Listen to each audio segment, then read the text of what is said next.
Mas naging mapanganib para sa kalusugan ang tubig sa Manila Bay. Pero yung ibang residente ay dead malang sa dumi at sige pa rin sa paliligo roon. Nakatutok si Maki Pulido. Sayawan, sunbathing, swimming. Summer na talaga sa beach na ito. Pero hindi yan sa probinsya, kundi sa Baseco Beach, sa Tondo, Maynila. Lagi ho ba kayo naliligo dito? Madalas po, lalo na po pag linggo. Dito po yung mga anak ko naliligo. Nag-i-enjoy kami dito. Naliligo. Sa ganito kainit na panahon, masisisi mo ba sila kung tumalon sa dagat na malinis man tingnan sa pampang, marumi at peligroso pa rin ang tubig? Mas tumaas pa nga ang fecal coliform level, sabi ng DENR. Sa sampling station 14 sa Baseco, ang 700 MPN o most probable number noong Enero, ngayon 3,500 MPN na.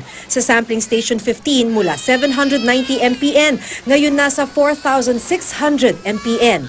100 MPN ang standard level.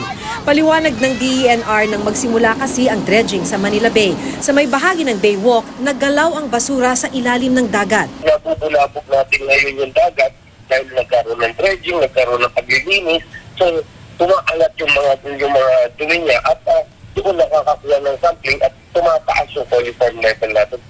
Kaya rito sa Baywalk kung saan mismo ginagawa ang dredging, tumaas uli ang coliform level.